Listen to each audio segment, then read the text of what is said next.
My sister slept with my fiancé and they plotted to use my money. You'll pay for our baby because family takes care of family, my parents sneered. At the family dinner, I revealed everything with screenshots and DNA tests. Then the bombshell dropped, he wasn't even the father. Hello everyone. Thank you for being here with me today. Before I begin my story, I'd love to know which city you're joining us from. Please feel free to share in the comments.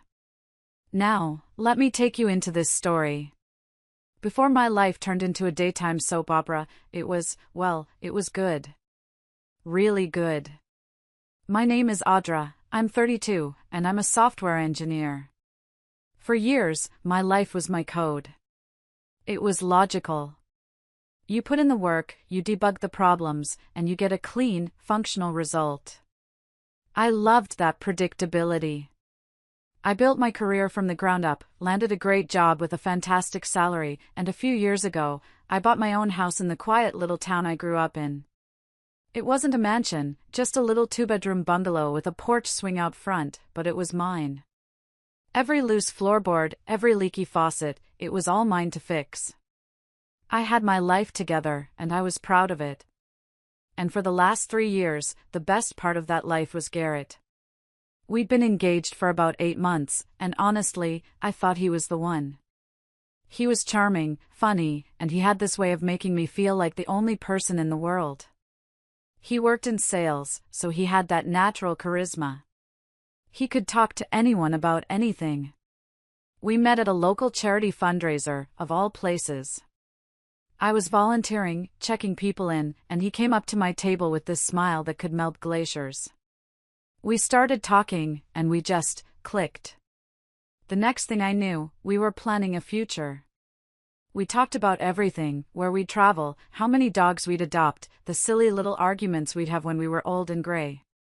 It was the whole perfect package. Then there's my younger sister, Corinne. She's 29. Now, in our family, Corinne has always been the star. She's beautiful, a smooth talker, the kind of person who walks into a room and immediately owns it.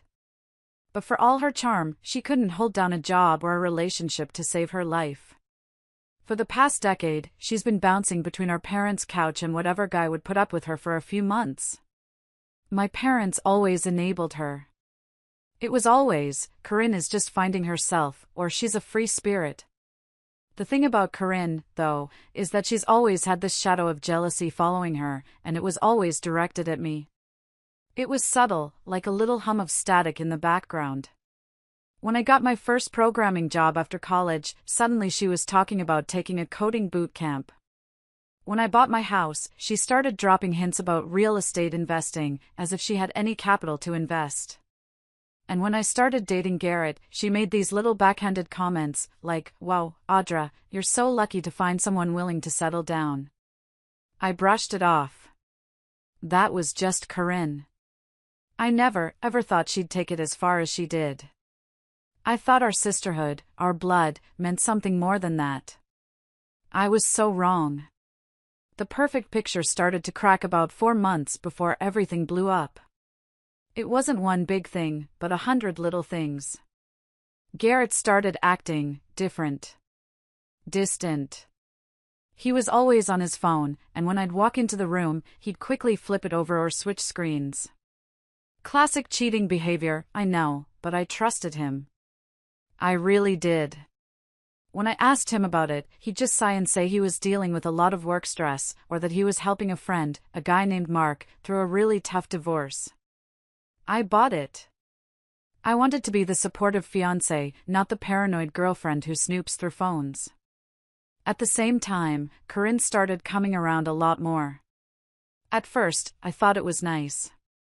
She'd never really shown much interest in just hanging out before.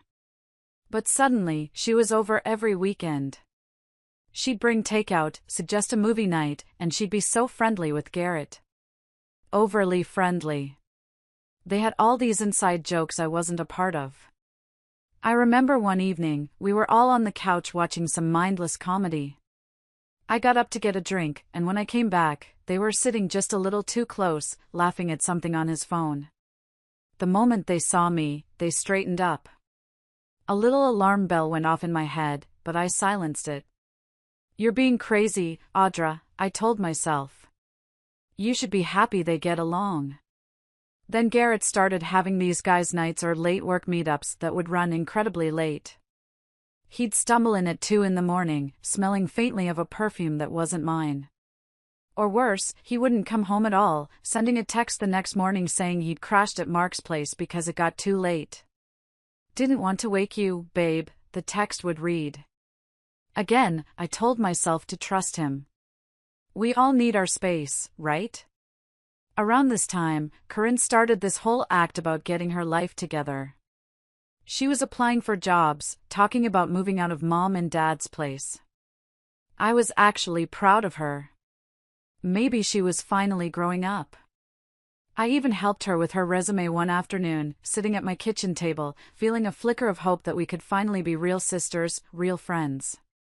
Then one Sunday morning, Corinne came over for brunch and spent half the time in my bathroom, throwing up. She claimed it was a stomach bug, but it kept happening. After 2 weeks of her complaining about nausea, I gently suggested she see a doctor. That's when she sat me down on my own porch swing, tears in her eyes, and told me she might be pregnant. My first reaction was concern. I tried to be supportive, but inside, I was worried. Corinne was anything but stable. The weirdest part? Garrett became obsessed with my job benefits. He'd ask these incredibly specific questions over dinner. "Hey, Audra, would your health insurance cover a spouse and children immediately? What's the policy on dependents? What percentage of your salary goes into your 401k? He framed it like he was thinking about his own career and our future, maybe looking for a new job himself. And because I was so desperate to believe in the perfect picture, I told myself that's all it was. He was just being a responsible partner, planning for the family we were going to build together. Or so I told myself. The pit in my stomach just wouldn't go away. Corinne went quiet about the pregnancy, and Garrett's late nights became more frequent. The whole situation felt like a puzzle with missing pieces, and I was starting to dread what the final picture would look like. The final piece clicked into place last weekend. It was a Saturday afternoon. Garrett had gone out, said he was meeting Mark to help him move some furniture. He'd left his tablet on the kitchen counter. We both used it sometimes to look up recipes or watch videos, so I didn't think anything of it. I walked by to grab a glass of water, and I saw the screen was on. He had Messenger open. I swear, I wasn't trying to snoop. But the conversation was right there. I couldn't unsee it. And what I saw made my blood run cold. It was a message thread between Garrett and my sister, Corinne.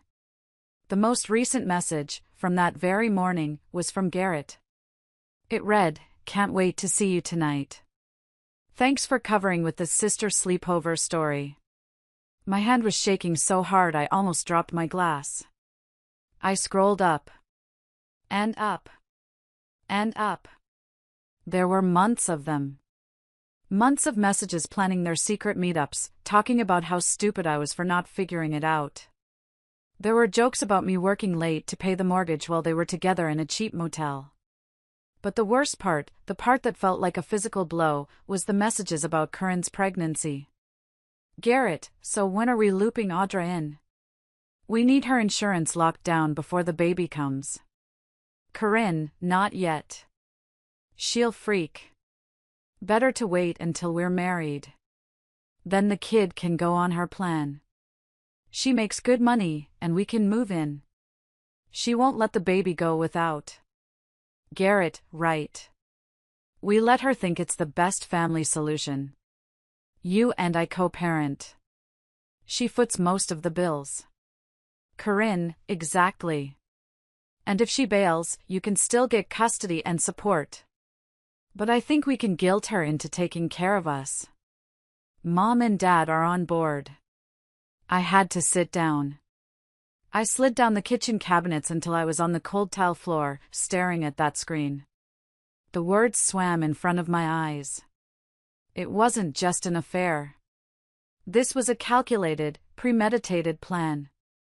They were going to use my salary, my house, my health insurance, my entire life, to bankroll their little mess. They were going to trap me, not just into a marriage, but into being the financial safety net for their baby. The people I trusted most in the world had been plotting to exploit me for months. My fiancé. My own sister. And my parents were on board. The betrayal was so absolute, so complete, that for a moment, I couldn't breathe. It felt like my lungs had turned to stone. I just sat there, on the floor of the kitchen I loved, in the house I had worked so hard for, and the perfect picture shattered into a million pieces around me. For I don't know how long, I just sat there on the floor. The shock was a physical thing, a heavy blanket that smothered every thought. But then, something else kicked in. Years of my job, years of debugging complex code, had taught me one thing: when you find a catastrophic bug, you don't panic. You breathe. You analyze. And you plan.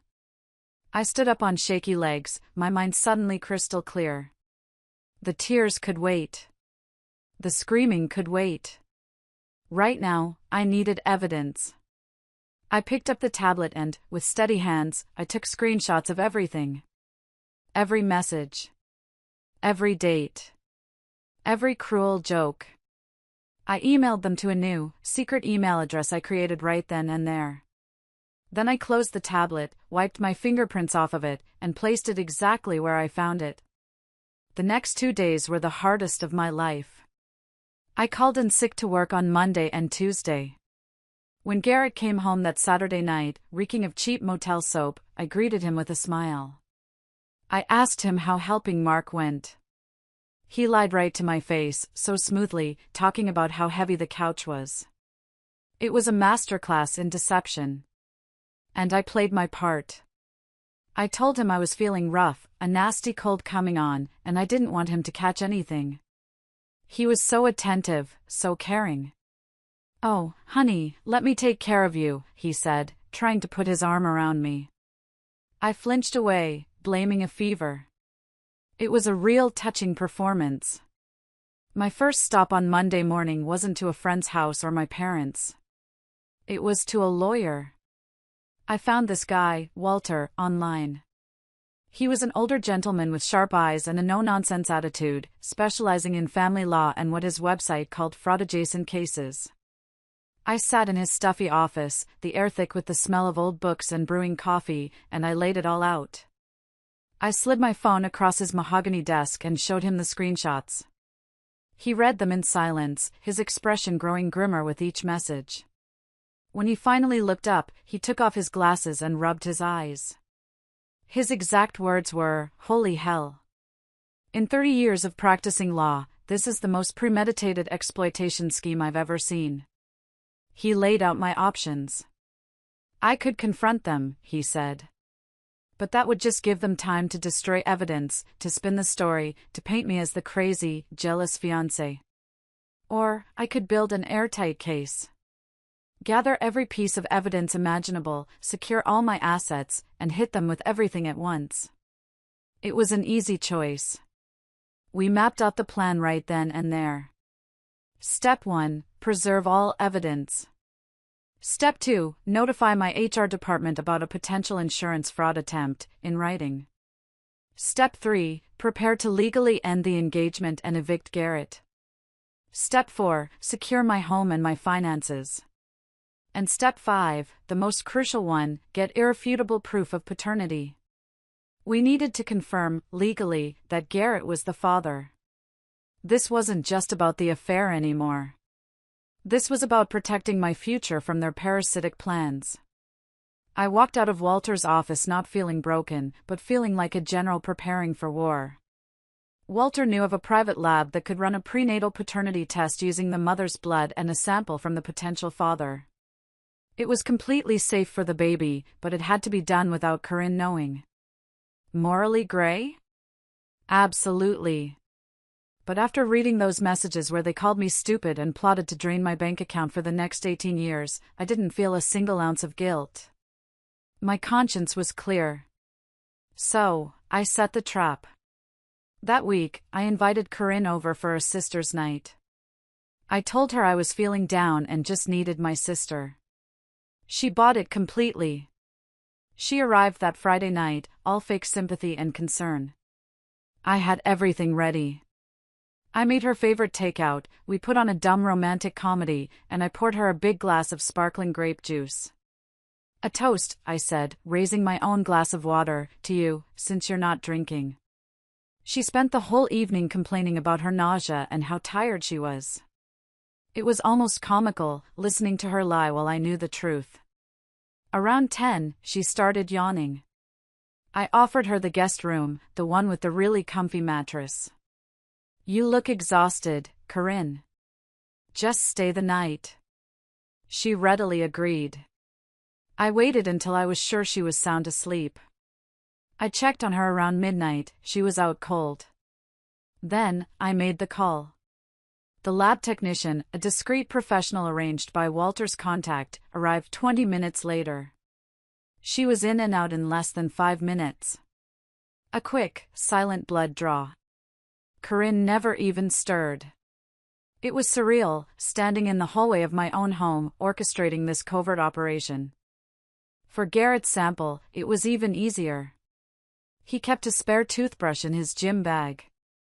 The next morning, while he was in the shower, I simply took it, sealed it in a plastic bag, and labeled it.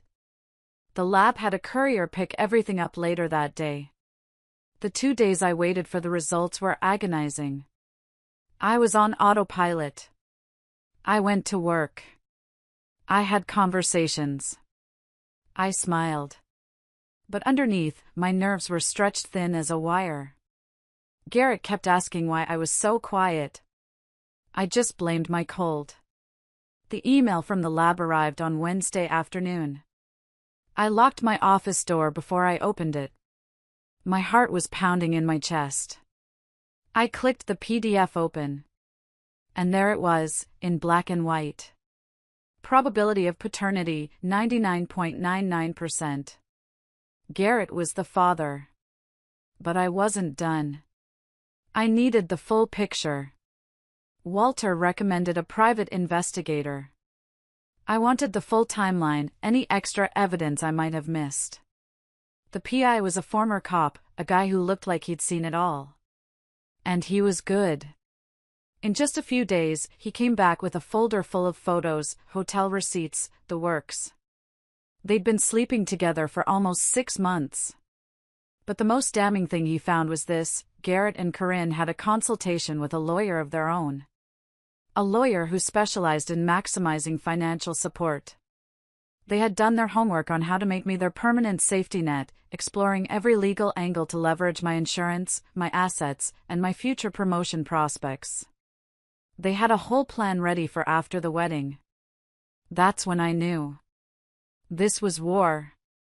While I was gathering my army of evidence, I had to keep playing the part of the happy, unsuspecting fiancé. It was harder than I ever imagined.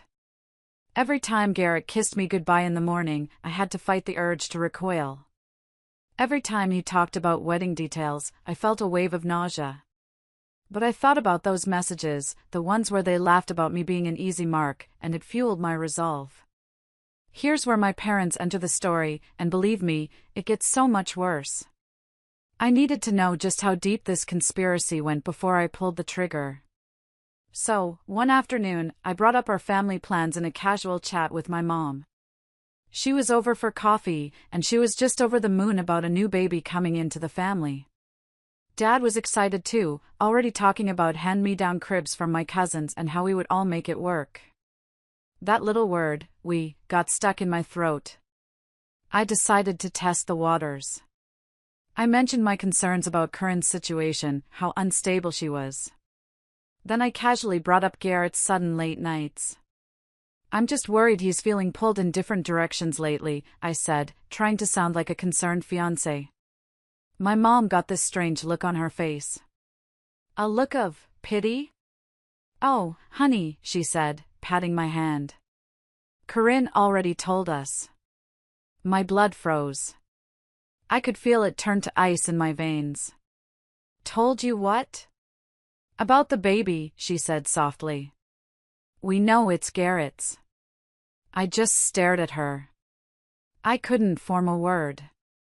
My own mother, sitting in my kitchen, calmly telling me she knew my fiancé had gotten my sister pregnant. Dad chimed in then. He'd been listening from the living room. Look, Audra, he said, walking in. These things happen. At the end of the day, you've got the stable job and the house. Corinne is still figuring her life out. This way, the baby gets the best of both worlds. Garrett as the father, you as the provider. It'll be better for everyone if we all just step up. Family takes care of family. What about the lying? I finally choked out. The betrayal? What about them going behind my back for months? Dad just shrugged. A casual, dismissive shrug. Things get complicated. But a baby is a blessing. And what do you get out of this? You get to be part of your sister's child's life, Mom added, as if that was some grand prize. Plus, Garrett's a good guy. He'll still make you happy. I realized then, with a dawning, sickening horror, that my parents weren't just okay with it. They were actively supporting it. They were part of the plan. Does Corinne know you told me? I asked, my voice barely a whisper. Of course, Dad said. We've all talked about it. As a family. Well, everyone except you. We were just waiting for the right time to bring you into the conversation. That's when it all clicked into place. This wasn't just Garrett and Corinne. This was a family conspiracy. I asked a few more numb questions and pieced together the whole, diabolical scheme. Corinne had told them almost immediately. The four of them, my parents, my sister, and my fiancé, had sat down and planned how to sell me on becoming the built-in safety net. They had talking points ready. If I got suspicious, Corinne would cry and say she made a mistake. Garrett would say he just wanted to do right by the baby. And my parents would guilt me about family loyalty, about not endangering a pregnant woman and an innocent child. They had a plan to manipulate me into funding their entire sordid affair. Almost impressive. Almost. That night, after my parents left, I sat in the dark for a long time. The house felt alien, contaminated. Every happy memory I had within those walls felt like a lie. But the shock had burned away, leaving behind a cold, hard resolve. I called Walter and told him everything my parents had said. There was a long silence on the other end of the line. Finally, he just said, Jesus Christ. This is conspiracy to exploit your assets and benefits. We're moving beyond a private breakup. The next few days were a blur of calculated action. While Garrett was at work, I had a locksmith come and change every lock on the house. I set up new security cameras. I went to the bank and froze our joint savings account, moving my money into a new, private account. I changed every single one of my passwords. I then sent a certified letter to my company's HR department, formally stating that no non-eligible dependents were to be added to my insurance plan without a rigorous compliance verification process, which would include a marriage certificate and birth certificate. I was building a fortress around my life, brick by brick. All the while, I had to act normal at home. It was the ultimate test of my self-control. Garrett would come home, try the old key, and find it didn't work. "Ha, that's weird," he'd say. I'd let him in, feigning surprise. "Oh, it must be sticking again. I'll have to call someone about that." I'd talk about our wedding plans, asking his opinion on flower arrangements while inside I was picturing his face when the truth came out. It was exhausting, playing this role. But every time I felt my mask slip, I would think of those messages, of my own parents sitting around a table plotting my financial ruin. And the resolve would harden inside me like steel. The big family dinner was scheduled for that coming weekend. Corinne had been hyping it up for weeks, telling everyone she had a big surprise to announce. Oh, she had no idea. I decided it was the perfect time to share some news of my own. It was the perfect stage. Everyone was there. My parents, playing the gracious hosts. Corinne, glowing, playing the part of the doting future aunt while exchanging loaded glances with Garrett. My aunts, uncles, cousins, the whole clan. The air was thick with anticipation. After dinner, just as everyone was settling in with dessert, Corinne stood up, a triumphant smile on her face. "We have something we're so happy to share," she began. "Actually," I said, standing up and cutting her off. "I have a presentation." The room went quiet. I walked over to the living room TV and hooked up my laptop. A title slide appeared on the screen, in big, bold letters, "The Truth About the Baby." I took a deep breath and turned to face them. The room was utterly silent, all eyes on me. Corinne was frozen mid-sentence, her mouth slightly open. Garrett looked confused. My parents just looked nervous. As Corinne was about to mention, "There's a baby coming," I said, my voice even and steady. "And there are some important details you all should know." Click.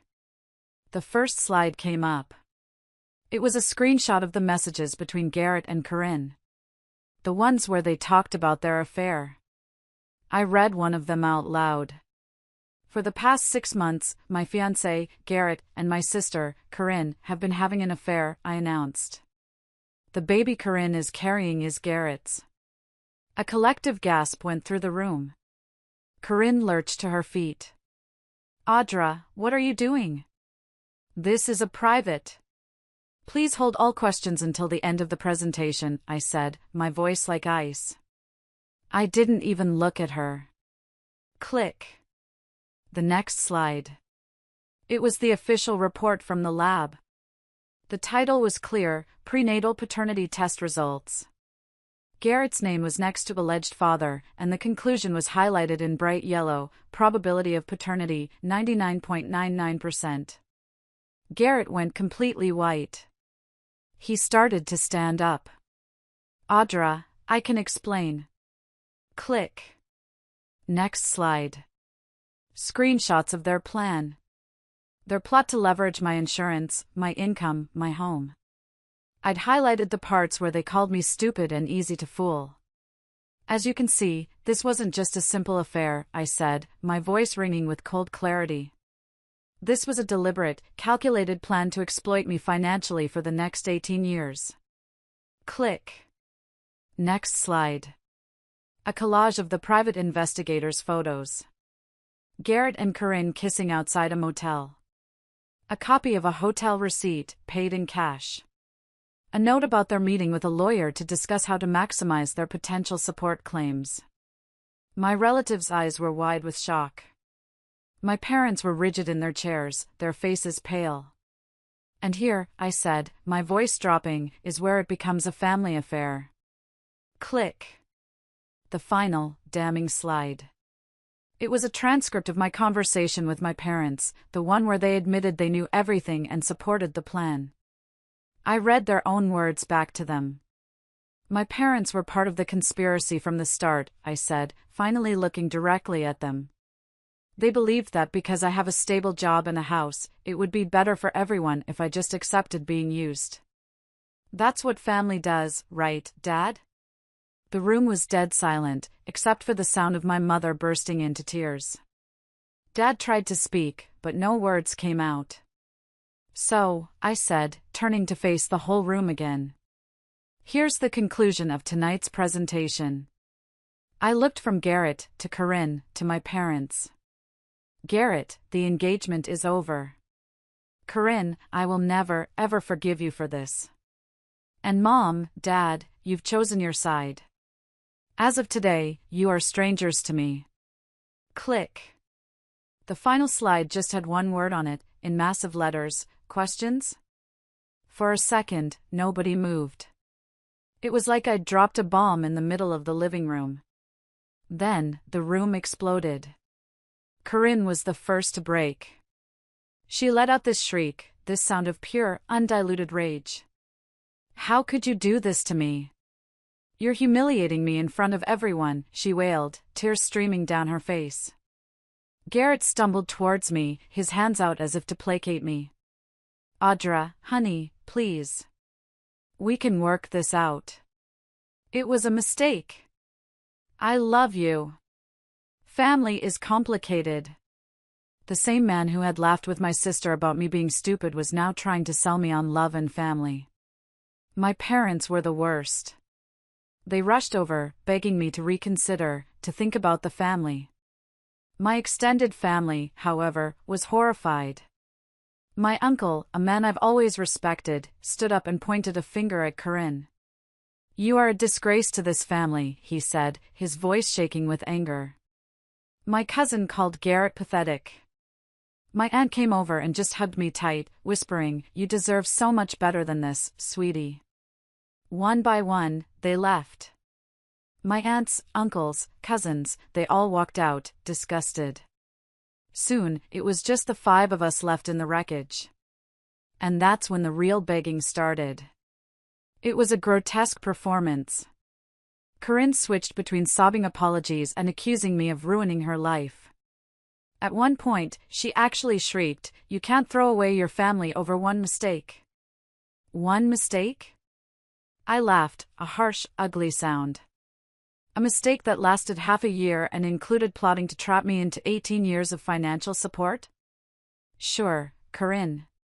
One mistake. Garrett tried the fiancé card again. Come on, Audra. Don't do this. We had plans. But my parents, they were relentless. They kept insisting that I was the one tearing the family apart. This is what family does for each other. Dad yelled, his face red. You're right, I answered, my voice quiet but firm. Family protects each other. Which is why what you all did is unforgivable. Finally, I told them to get out of my house. Garrett actually tried to argue about tenant rights. But Walter had already drawn up the eviction papers. I had them waiting on the entryway table. I handed them to him. Corinne clung to my mom, glaring at me with pure hatred. And Dad tried to guilt-trip me one last time. You'll regret this when you're old and alone, he snarled.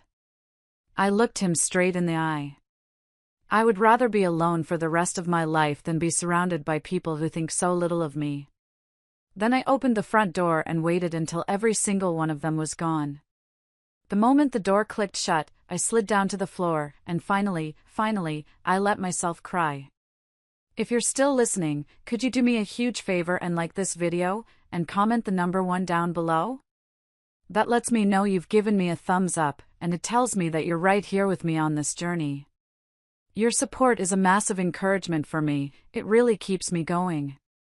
So please, comment with the number 1, and let me tell you what happened next. The 2 weeks that followed that disastrous dinner were brutal, but mostly for them. The fallout was swift and merciless. Corinne, of course, moved back in with my parents. The responsible adult act she'd been putting on completely disintegrated. She quit the part-time job she'd just gotten, claiming morning sickness was too severe. So now she was exactly where she'd always been, unemployed, broke, and expecting someone else to carry her. Only this time, she was also pregnant. And that someone was not going to be me. Garrett slunk off to his brother's couch. The news of what he'd done spread through our small town like wildfire. His company fired him, citing a morality clause in his contract. He tried to find other sales jobs, but no one would touch him. Turns out, being publicly exposed as a cheating, manipulative con artist doesn't exactly impress potential employers. He was practically unemployable. My parents were caught in the middle of the hell they'd helped create. They alternated between leaving me furious voicemails and weepy, pleading calls. My mom would sob into the phone, Corinne made a mistake, but she's still your sister.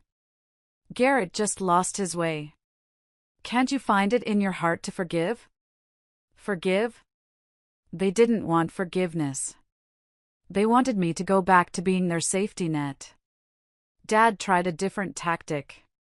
He tried to appeal to logic, or what he thought was logic. You're just going to waste thousands of dollars on legal fees, Audra. It would be easier and cheaper to just work this out in the family. They still didn't get it.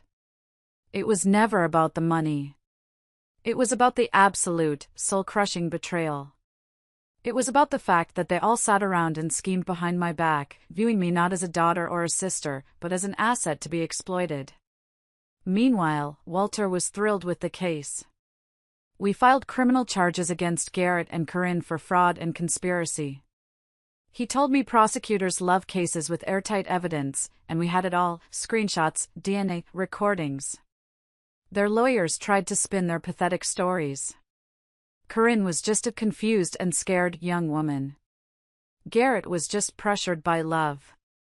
The messages of them joking about my salary shredded those defenses to pieces. The civil case was coming, too. Emotional distress, fraud, damages. Walter said we could sue for the equivalent of 18 years of the support they planned to trap me into. Honestly, I didn't care if I ever saw a dime.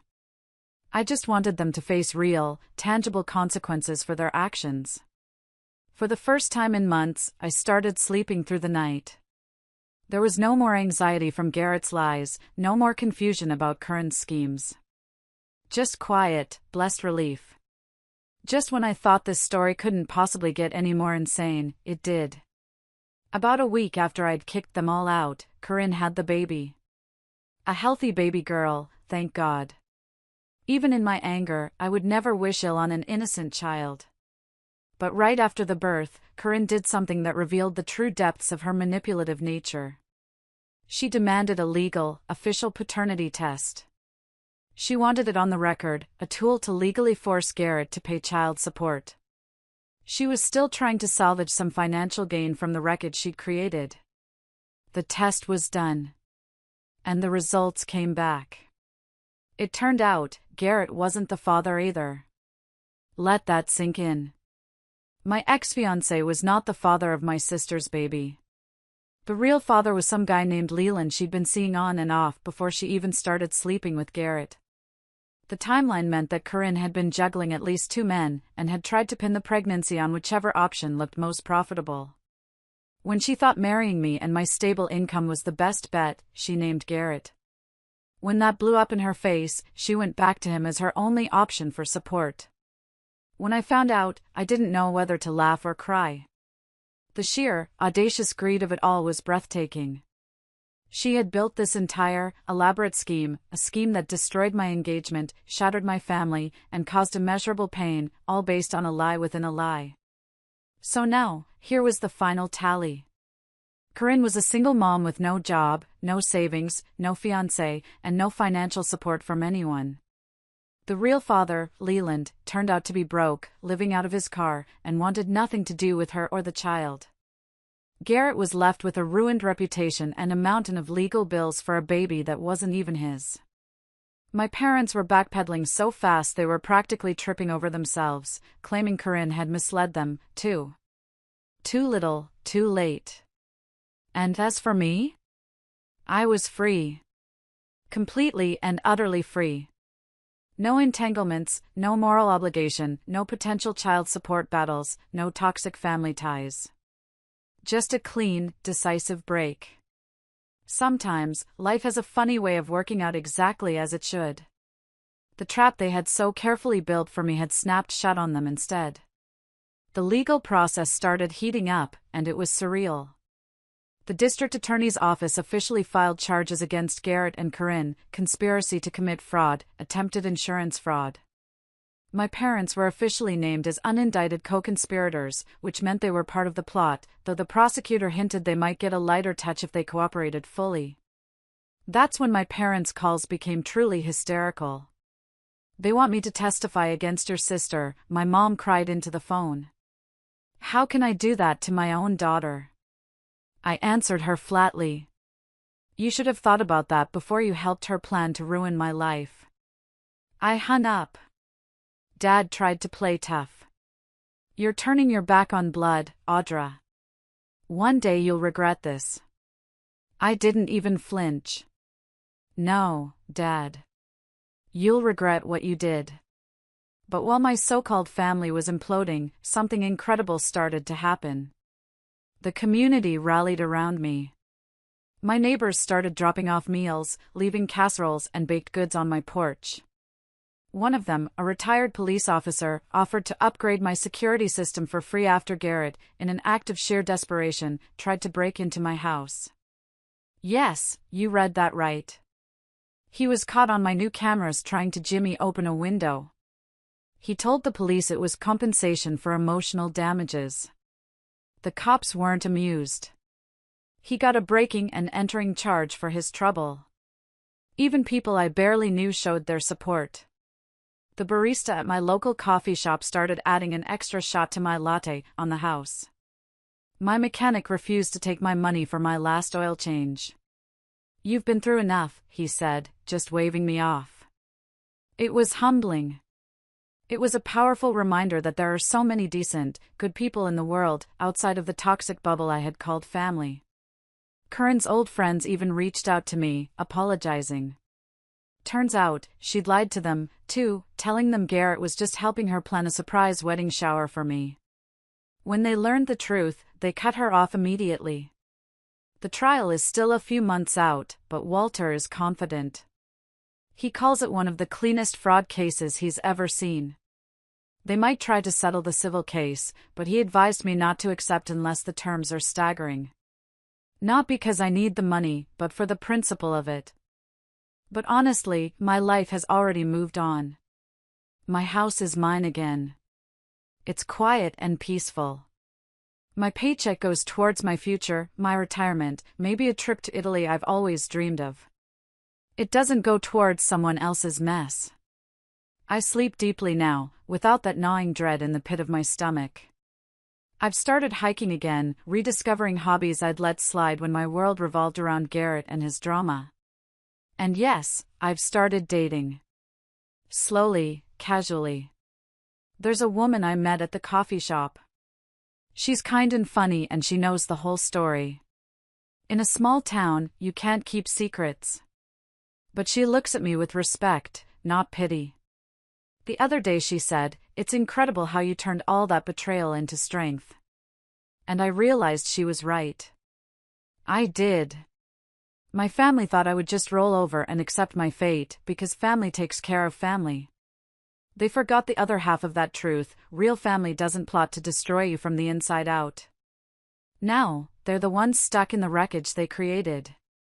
My parents are raising their grandchild for a daughter who resents them. Garrett is a social pariah. And Corinne is trapped in the consequences of her own greed. And me?